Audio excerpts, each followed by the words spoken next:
નમસ્કાર મિત્રો, દેશ અને દુનિયાના સૌથી મોટા સમાચારમાં આપનું હાર્દિક સ્વાગત છે। તો આજના તાજા સમાચાર મેળવવા માટે વિડીયોને અંત સુધી જોતા રહો અને આવા જ દરરોજના સમાચાર સૌથી પહેલા મેળવવા માટે આપણી ચેનલને સબસ્ક્રાઇબ કરવાનું ન ભૂલતા।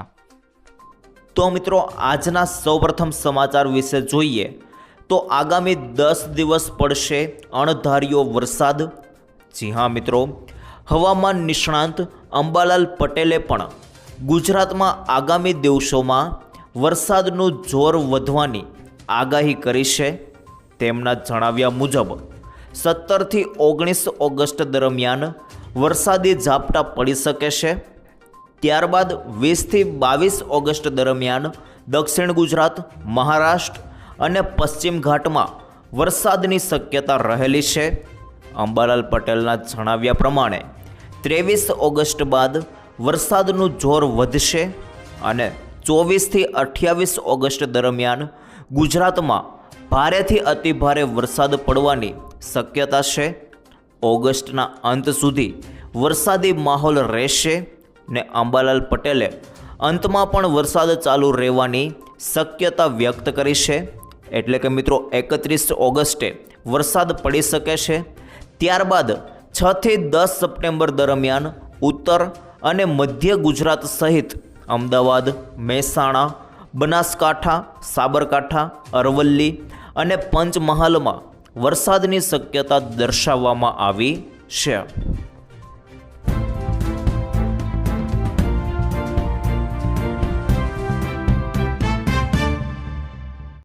ત્યારબાદ આગળ જોઈએ તો એલપીજી ગેસને લઈ મોટા ફેરફાર। જી હા મિત્રો, એલપીજી ગ્રાહકો માટે મોટા સમાચાર આવ્યા છે। આધાર આધારિત એલપીજી ઈ-કેવાયસીની અંતિમ તારીખ લંબાવવામાં આવી છે। પહેલાં અંતિમ તારીખ 16 ઓગસ્ટ 2026 હતી, પરંતુ હવે ગ્રાહકોને 23 ઓગસ્ટ 2026 સુધી તેમનું ઈ-કેવાયસી પૂર્ણ કરવાની તક આપવામાં આવી છે। તેથી જેમણે હજુ સુધી તેમનું ઈ-કેવાયસી પૂર્ણ કર્યું નથી તેમને તેમના ગેસ કનેક્શન તાત્કાલિક સસ્પેન્ડ થવાની ચિંતા કરવાની જરૂર નથી। શું ગેસ કનેક્શન કાપી નાખવામાં આવશે? તો ખાસ જોઈ લો મિત્રો, સૌથી મોટો પ્રશ્ન એ છે કે જો 23 ઓગસ્ટ સુધીમાં ઈ-કેવાયસી પૂર્ણ ન થાય તો શું ગેસ કનેક્શન કાપી નાખવામાં આવશે? ચાલો તમને જણાવી દઈએ કે આવું નથી। જો ઈ-કેવાયસી પૂર્ણ ન થાય તો સિલિન્ડર ઘરેલું દરે ઉપલબ્ધ થશે નહીં।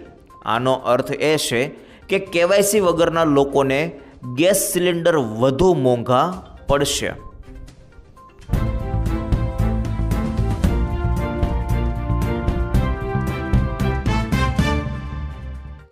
ત્યારબાદ આગળ જોઈએ તો સરકાર આપશે મકાન બનાવવા પ્લોટ। જી હા મિત્રો, સરકાર જમીન ખરીદીને ગામડાના લોકોને ઘર બનાવવા મફતમાં પ્લોટ આપશે। સ્વાતંત્ર્ય પર્વ અંતર્ગત મુખ્યમંત્રી ભૂપેન્દ્ર પટેલની મહત્વપૂર્ણ જાહેરાત। સ્વાતંત્ર્ય પર્વની ઉજવણી અંતર્ગત મુખ્યમંત્રી ભૂપેન્દ્રભાઈ પટેલ દ્વારા મહત્વપૂર્ણ જાહેરાત કરવામાં આવી છે।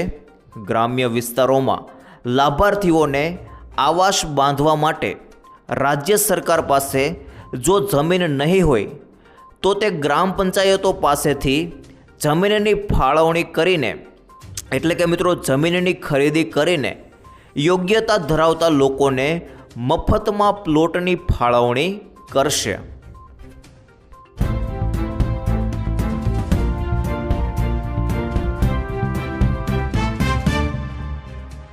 ત્યાર પછી આગળ જોઈએ તો ભાડૂત અને મકાન માલિકો સાવધાન। જી હા મિત્રો, મકાન માલિકો 2 મહિનાના ભાડા કરતાં વધારે ડિપોઝિટ લઈ શકશે નહીં। કોમર્શિયલ ભાડા માટે 6 મહિના સુધીની મર્યાદા નક્કી કરાઈ છે અને ભાડામાં વધારો કરવો હોય તો મકાન માલિકો 12 મહિના પછી જ ભાડામાં વધારો કરી શકે છે ને વધારાના 90 દિવસ પહેલાં લેખિત નોટિસ આપવી પડશે। અને મિલકત નિરીક્ષણ માટે મકાન માલિકોને ઘર અથવા મિલકતની તપાસ કરવી હોય અથવા તો સમારકામ કરવું હોય તો ભાડુઆતને 24 કલાક પહેલાં લેખિત જાણ કરવી ફરજિયાત રહેશે અને સમારકામમાં જો મકાન માલિક 30 દિવસમાં જરૂરી મરામત ન કરે તો ભાડુઆત પોતે સમારકામ કરાવીને ખર્ચ ભાડામાંથી બાદ કરી શકે છે.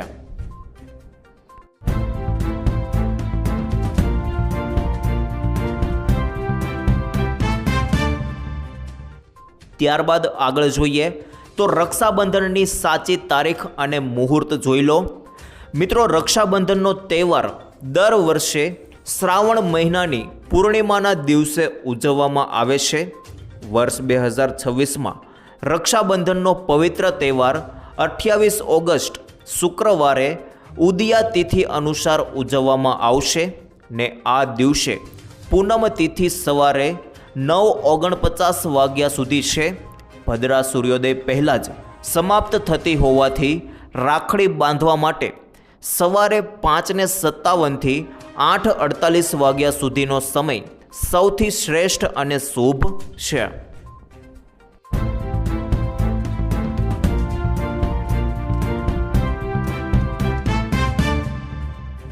ત્યાર પછી આગળ જોઈએ તો ગુજરાતીઓ માટે મોટી ખુશખબર. જી હા મિત્રો, સાંસ્કૃતિક યોદ્ધા કાર્યક્રમનું આયોજન કરવામાં આવ્યું હતું. આ કાર્યક્રમમાં ગૃહ રાજ્યમંત્રી હર્ષ સંઘવીએ વૃદ્ધાશ્રમને લઈ મોટું નિવેદન આપ્યું હતું. રાજ્યના વૃદ્ધાશ્રમમાં વડીલોની સંખ્યા ઘટાડવાની જવાબદારી સરકારની છે. તેમજ પોલીસ વિભાગે વૃદ્ધાશ્રમમાં રહેતા વડીલોનું પરિવાર સાથે મિલન કરાવ્યું છે. તેમજ જે ઘરમાં દાદા દાદી હોય તે ઘરમાં બાળકોને સંસ્કારની જરૂર નથી. જે લોકો માતા પિતાને વૃદ્ધાશ્રમમાં મોકલે તેનો બહિષ્કાર કરો. આવા વ્યક્તિઓ સાથે વ્યવહાર ન રાખવા જોઈએ.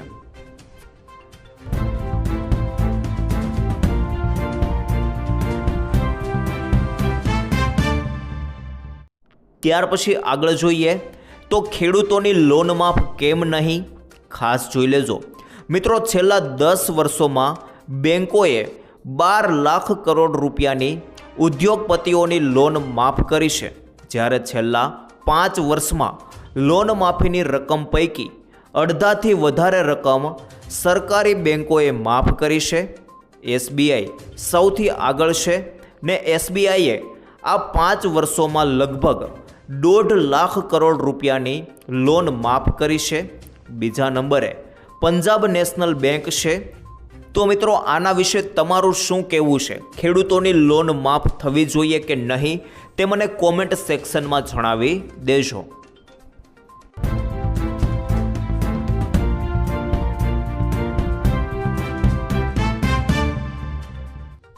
ત્યારબાદ આગળ જોઈએ તો એકના ડબલ કરનારી યોજના. જી હા મિત્રો, કિસાન વિકાસ પત્ર યોજના પૈસા ડબલ કરવાનું મશીન. જી હા દોસ્તો, કિસાન વિકાસ પત્ર એટલે કે કેવીપી પોસ્ટ ઓફિસની એ પસંદગીની સ્કીમમાંની એક છે જે ખાસ કરીને એવા લોકો માટે બનાવવામાં આવી છે જેઓ લાંબા ગાળા માટે રોકાણ કરવા માગે છે અને તેમના પૈસા બમણા થતા જોવા માગે છે. હવે આ યોજનાની ખાસિયત શું છે? તો આ સ્કીમની સૌથી મોટી વિશેષતા એ છે કે તમારું રોકાણ કરેલું નાણું 9 વર્ષ અને 5 મહિના એટલે કે મિત્રો ટોટલ 113 મહિનામાં ચોક્કસપણે ડબલ થઈ જાય છે. હાલમાં સરકાર આ સ્કીમ પર વાર્ષિક 7.5% દરે વ્યાજ આપી રહી છે. કેવી રીતે કામ કરે છે આ યોજના તો જોઈ લો મિત્રો. આને એક ઉદાહરણથી સમજાવીએ. ધારો કે તમે કેવીપીમાં 1 લાખ રૂપિયા જમા કરાવ્યા. હવે અહીં મળતું વ્યાજ 7.5% એટલે કે મિત્રો એ ચક્રવૃદ્ધિ વ્યાજ તરીકે કામ કરશે ને આનો અર્થ એ છે કે દર વર્ષે મળતું વ્યાજ તમારી મૂળ રકમમાં ઉમેરવામાં આવે છે અને પછીના વર્ષે તમને તે લીધેલી રકમ પર વ્યાજ મળે છે. આ રીતે બરાબર 113 મહિના પછી તમને તમારા 1 લાખના બદલામાં 2 લાખ રૂપિયા મળે છે.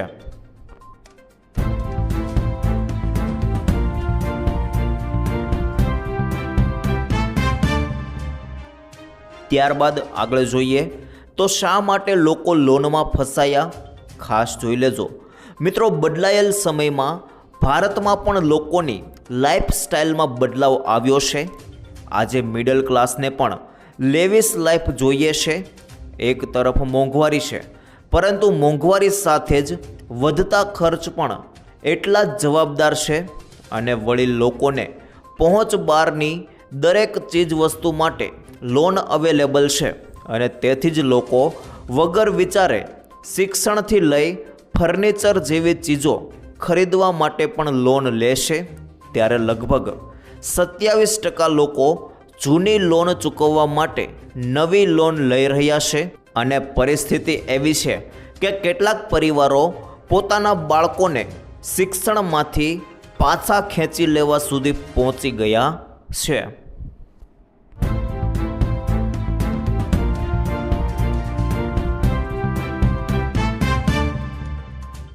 ત્યારબાદ આગળ જોઈએ તો રસ્તાઓ મજબૂત ભૂપેન્દ્ર પટેલ. જી હા મિત્રો, લોકોને સારા, મજબૂત અને સુરક્ષિત રસ્તાઓ મળે તે માટે સરકારની હંમેશા પ્રાથમિકતા રહી છે. સુગમ માર્ગ, સુરક્ષિત પ્રવાસ અને મજબૂત ગુજરાતના સંકલ્પને વધુ તેજ બનાવવા માટે સરકારે માર્ગ અને મકાન વિભાગ હસ્તકના 214 રસ્તાઓના 2010 કિલોમીટર લાંબા નેટવર્કના નવીનીકરણ અને સુધારણા માટે 3428 કરોડ રૂપિયા ફાળવવાની મોટી જાહેરાત કરી છે. આ જાહેરાતની સૌથી ખાસ વાત એ છે કે ભારે ટ્રાફિક ધરાવતા લાંબા સ્ટેટ હાઈવે અને જિલ્લાના મુખ્ય માર્ગોનું કામ હવે આઉટપુટ અને પરફોર્મન્સ રોડ કોન્ટ્રાક્ટ તેમજ પરફોર્મન્સ બેઝડ મેન્ટેનન્સ કોન્ટ્રાક્ટ પદ્ધતિથી થશે. આનો સીધો અર્થ એ છે કે અત્યાર સુધી રસ્તા બનાવવા કોન્ટ્રાક્ટર માટે જાળવણીની એટલે કે મિત્રો મેન્ટેનન્સ જે લાયબિલિટી માત્ર 4 વર્ષની રહેતી હતી, તે હવે વધારીને સીધી 8 થી 10 વર્ષ કરી દેવામાં આવી છે. એટલે કે કોન્ટ્રાક્ટરોએ હવે વધુ ગુણવત્તાયુક્ત રસ્તા બનાવવા પડશે જે લાંબો સમય ટકી રહે.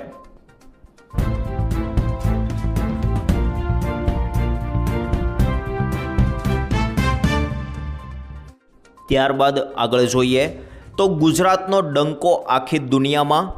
જી હા મિત્રો, ભારતમાં વેચાતા 70% જીન્સ એકલા ગુજરાતમાં બને છે અને બીજું બજારમાં વેચાતા 90% સીવણ મશીનો ગુજરાતમાં બને છે. દેશમાં 78% મીઠું એકલા ગુજરાતમાં બને છે અને ભારતમાં 169 અબજોપતિઓ છે, જેમાંથી 86 અબજોપતિઓ ગુજરાતના છે. દુનિયાના 72% હીરાનું ઉત્પાદન ગુજરાતમાં થાય છે. તો મિત્રો, ગુજરાતે આખી દુનિયાની અંદર ડંકો બજાવી દીધો છે.